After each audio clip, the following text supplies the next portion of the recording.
Hey there, YouTube. Recording this late on a Friday. So by the time you see this, it'll probably be Saturday, and this is the pickups for the week. I only ended up getting a couple of different packages, but I did get a nice little variety of stuff, including one pretty cool package that I'll actually be able to show you off the top. So we'll do this the usual way. I'm going to do a lot of the non-hockey stuff first, take care of all of that, and then I'll finish off with some hockey cards just to show that in. So this first lot here is actually one single eBay lot. This is all from one single lot. Now, since there's a lot of parallels here, I'm going to refer to my notes a little bit because genuinely I haven't memorized a lot of these. So this is a Juan Soto lot I was able to pick up on eBay. So first of all, we got the 2020 Prizm. This is the base silver card. Probably seen a lot of these, so it's a nice shiny card, obviously. And if you like shiny cards, this lot is going to be pretty fun for you. There's a pretty good one. And when I tell you at the end kind of what I paid for it, you're going to see that I think I did pretty well. So silver Prizm to go along with it to start things off. Go with this red parallel here. I think it's a red mojo, but like I said, I'll have to kind of refer to my notes after, and I'll correct myself on the screen if I need to. And then for some of the insert parallels that I'm going to show you in a minute, I will definitely refer to those notes. But just look at that pattern. It's a pretty cool looking card. And this one is number 249. So the way I tend to look this up is if I look in the Beckett, I tend to look for the print run usually. If it does have a print run, it just makes it a lot easier for me to figure out which one's which because there's definitely a lot of parallels to these cards. So again, these are all part of the same lot. This one here is a duplicate, but it's a nice one. So this is the Fireworks Silver Prizm. Very cool looking card. I'm not going to spend too much time on it. I've shown that before on the channel. This is Scorching, another insert. By the way, all of these that I'm showing so far are all 2020 Prizm. So this is the Scorching, also the silver. Just fantastic looking cards. Again, if you don't mind the fact these are not licensed, they did mix for some great cards Panini came out with for Prizm. This next one is actually a toss-in. It was not part of the original lot. The original lot was 19 cards, so I'm going to be showing you 20 total. So this one is from Panini Donruss Diamond Kings, and this is the Jersey Kings jersey card, which is a pretty nice toss-in. Very cool. I've only got a handful of memorabilia cards for Soto, so it's nice to have that. It's an unnumbered card, but it is another memorabilia card just to have in the collection. And it is nice as a toss-in for sure. Okay, so this next group is all one single insert with multiple parallels of it. Like I said, this lot was definitely chock full. Now, like I said, I'm going to refer to my notes here to help me out, so you'll have to bear with me a little bit. These first couple are pretty straightforward. So this is from Numbers Game Parallel, and this is the the red version. You may have seen these before, and I'll show some at the end. But there you go, red version. To go along with that blue version. So these are the unnumbered ones. Came with a nice blue bordered top loader as well to match. So these are the unnumbered versions. Very cool. Okay, this one is red, white, and blue. So another parallel. Very cool. And then it came with 2 copies of the Cosmic Haze. So you probably would have seen one of these before. So this means now I have 3 copies of this card. So probably a couple of these will end up on eBay or somewhere, just because I don't need 3 copies, but it is very nice. So 2 copies of the Cosmic Haze. Again, all of this that I've done so far, all part of the same lot. This next one is, I believe, the Power Plaid, which is an interesting name. So Power Plaid. The shine on this one is crazy. So hopefully I can get that in the light pretty well. And then you can see the etching pretty well as well. Power Plaid. And this one's numbered to 75. That's just an awesome looking card. I like that one quite a bit. Okay, this next one is the Lime Green Parallel, and this one's also numbered. So Lime Green. And this one's numbered to 125. So just quickly, I'll show you. These are the ones that I had previously in the collection. So I had another one of the Cosmic Haze, like I mentioned. And then this one I think is like a blue mojo, I think. I have to double check that one. But this one is the gold version out of 10. So I got that in a previous mail day. So now these are going to be added to these. As you can see, it's quite a nice stack. So all in all, 2 Cosmic Haze, then we got all this stuff. So all in all, it's a pretty cool grouping of cards. I'm not specifically targeting the rainbow, but I'm not exactly fighting the fact that I've got a bunch of these now. So that's pretty good. All right, now this next batch is going to be a new insert that I did not have any copies of previously, so these are the first that I have of this. So these ones I'm definitely going to be referring to the notes. So first is going to be a Purple Haze, 2020 Prizm again, all 2020 Prizm, Instant Impact. Just a cool looking card. Again, you can enjoy the etching. That is pretty nice. So I'm going to start putting some of these back there because these are pretty interesting. I like the design on these. So this next one is the red-orange parallel. Pretty straightforward. This one again is unnumbered. Red-orange parallel. Like I said, I'll just put these back here. This one here is the blue donut circles. Like I said, I had to refer to the notes for these, but you can definitely see why. You can really make it out down here for sure, and then it does come up here in the blue section.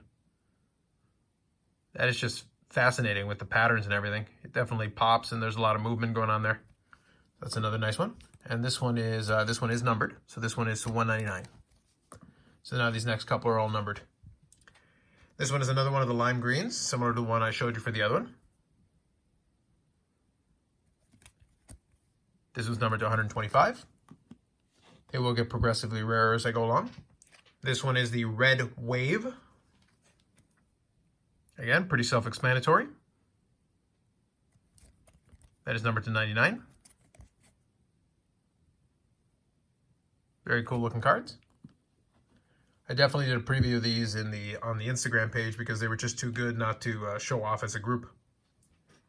This next one here is definitely a highlight for this grouping, although minus the last one I'll finish off with. But this one I did like the looks of it. So this is the snake skin. Again, pretty self-explanatory. That is just interesting looking. That one's numbered to 50.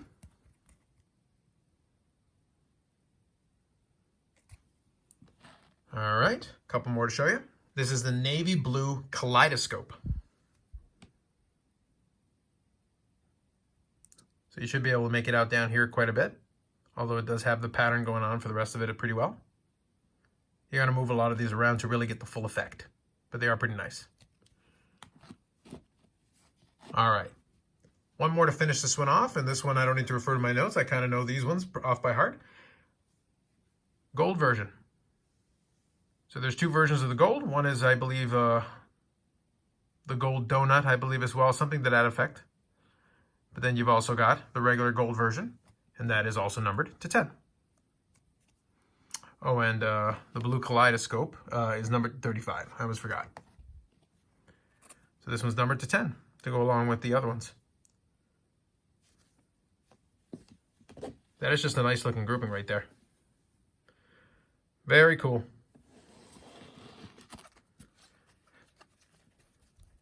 So again, you got all of these, and I'll remove a couple here. You'll have to ignore a few. These, this one, this one. This is the bonus card. A couple of these.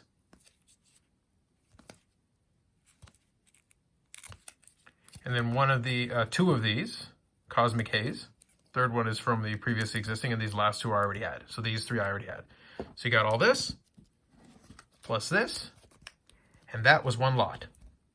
So that's why I needed to take a little bit of time with it, because there was a lot to it. And there's definitely a lot of shine, so frankly, there was a lot of fun to look through. So this lot of 20 cards, 19 plus the bonus card, came out to about $4 a card Canadian, shipped. And that included the gold one. So pretty good, I would say. And definitely some low numbered and limited cards, and then a bunch of these other ones. Even the ones that are duplicates, I didn't mind having them at all. Definitely helped me build up my little grouping here. So that one I definitely thought was a pretty good deal. All right, so we're going to finish this off with some hockey cards here, and I will also include another toss-in from a different eBay lot as well, because it was pretty good. So this one was a standalone card, and I'll explain why I picked it up here in a second, but first I'll show it to you. This is 97.98 Zenith Gold Impulse. So this is a 5x7. The Gold Impulse. So I picked this up because I wanted to have an example of this type of card, because I'm still looking for the Modano of this. These are pretty tough. I've mentioned before this set, and this was one of my favorite sets from this era, because 97-98 is my favorite year, and this was the Dare to Tear year. So you could pull one of these in a pack. They came in 3 to a pack, and then the small card would be inside. So as you can see from this example, they definitely cut it open. kind of sloppy with the cutter. You could have just put an X-Acto knife and just cut a straight line right here, a nice slim line, and it would work just fine, but apparently somebody didn't know how to do that. But these ones are actually numbered to 100. So bold move cutting this one open, I must say. But that is Curtis Joseph when he was still with the Edmonton Oilers. That is a Gold Impulse, and that is numbered to 100. These are actually pretty tough.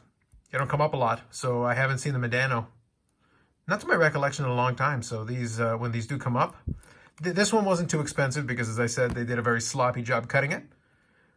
But I was happy to add it to my collection just as an example. I'm going to be looking for the Modano still like this. So that's one of those ones that I'm going to need for this year. But it is kind of a cool looking card, so I'll just leave it back there. All right, a couple of other cards here from some different eBay lots. This one was actually a toss-in for one of these. I'll just include it here at the beginning. So this is a Smoking Guns from Ultimate Victory of Marian Hossa. It was just funny that was included because Hossa was one of the guys that I used to PC kind of on the side to Modano. I've had a couple of different players that I've PC'd over time. It's just a neat looking card as well. So to be honest, even though it's not a crazy cool card, it was obviously a toss-in. I'll definitely throw it on the pile with the other Hossas that have been sitting in the box for a while. At some point, I may do a little showcase on the Hossa cards because it was a fun little collection that I was working on for a while. But there you go. You Smoking Guns, Marian Hossa from Ultimate Victory. All right, so that leaves us with the remaining cards. It's all going to be Modano cards to add to that collection. So let's finish this off here. So first of all, I've got 95, 96 Upper Deck. There were two versions, two parallels to this. There was the Electric Ice and the Electric Ice Gold. So this was the Electric Ice Gold. You can see the etching there a little bit. You have to kind of tilt it a little bit. I don't recall the exact odds on these, but they were a little bit tougher. Not super crazy, but definitely a card that I needed for my collection as I continue to fill out these 90s cards for the collection. Plus, you got a great pose. Dana seems very determined fighting somebody off there. I don't know what's going on exactly in this shot, but it's kind of fun. Also, he's wearing the black jersey. I was a big fan of these black jerseys back in the day. Interesting card. Okay, this is 2007, 2008 Artifacts. So like I said, I'm filling in some different sets and series. And this is the silver parallel, so number to 100. Not super crazy, but I definitely want to fill in stuff like this, especially when I can get my hands on it. Same vein, this is 2008, 2009 Upper Deck. And this is the UD Exclusives. Again, parallel, numbered to 100. This is also the black jersey, but I didn't like this one quite as much. I much preferred the original. I kind of wish they had gone back to the throwback and gone back to the originals. This was a pretty sweet jersey. This one was just okay. But anyway, that's just my opinion. Okay, this is 2019-2020 Upper Deck buybacks. So this is the gold version, numbered to 50. Just filling in some of those spots there. This next one was from a fun series. This is 2003-2004 Pacific Luxury Suite. So these were memorabilia cards. And this was the kind of the blue version. And this was a stick jersey card. So you got a interesting looking stick piece and then a two-color jersey to go along with it, numbered to 150. So there were a couple of different parallels of this. And the parallels would have slightly different memorabilia because you could get a patch version and you could get a couple of different variations on this. So that's the blue version of 150. And that is one of the more regrettable jersey choices that they had. Again, kind of a black jersey, but for some reason, they just strayed further and further away from the proper one that I enjoyed the most. Plus, that red was hideous. I just was never a fan of that. This next one here is from Modano's last year as an active player. This is 2010-2011 Donruss. This is from the Boys of Winter insert set. So this is one of the parallel versions because you had a base version, you had a memorabilia version, and then you also had an autograph version. Now, Beckett doesn't think these are worth much. Beckett has these at, Beckett is not the be-all and end-all anymore, obviously, but sometimes they'll do some stuff that really is a head-scratcher. They consider this to be a $25 card, which is, fine, all well and dandy. And it's not like the craziest card in the world, but it's a nice card. And but the thing is, though, it's numbered to 25. Like, come on, guys. A number to 25 Hall of Fame autograph is not $25. I wish it was $25. I would happily pay $25. Didn't cost me a ton more, but come on. Let's be serious. But anyway, I'll take it. Another certified auto for the collection, so there we go. All right, last one for this particular mail day is from 2007-2008 O-Pee-Chee Premier Hockey, which is a nice set. This is the one of the remnants. This is a triple patch card out of 35. Pretty clean looking design, nice card. Pretty good one to finish things off with. So we'll have that, and you know what? Let's have the autograph here. So very successful mail week from where I stand. A little bit of everything for the collection. Although that Soto lot was really excellent. I was happy to be able to show that to you because I do love some of those parallels for sure. Some nice additions to the Modano collection as well. So right now we're sitting at 1,553 different Mike Modano cards, including 141 autographs and 226 memorabilia cards. So those are the stats as they sit on October the 16th, 2020. Still about 2.5 months left in the year. We'll definitely make a dent here, and if I do end up ordering the COM-C and get it before the end of the year, we'll definitely be able to bolster those numbers. And then there'll be the goal video at the end of the year in December, where I kind of figure out where I'm planning to go with the collection. But we'll definitely have some fun along the way. Thanks as always for checking out the video. If you have any comments or questions, I'm more than happy to answer those. Just leave those in the comments. And the other quick reminder I would give you is if you are checking this out on Saturday, then just a programming note, just a reminder that on Sunday, there is going to be a live stream where I'm going to be meeting up with my buddy Ameet online, and we're going to be hanging out, having a bit of a hobby chat. I've already got a couple of nice questions that we'll be talking about, and we've got some topics to discuss as well. And it is an open forum. So if you do join us in the chat, I'll definitely be looking at some questions from the chat and comments and things, and we'll discuss all that. It's just a chill live stream. We're hanging out, talking hobby. So that's going to be on Sunday. It's going to be 9 p.m. Eastern Standard Time. So it'll be tomorrow by the time you see this video, if you do see it when it comes out. Anyway, hopefully you can join us. If you got any questions or comments, like I said, you can put it in the comments. Thanks very much, and we'll catch you in the next video.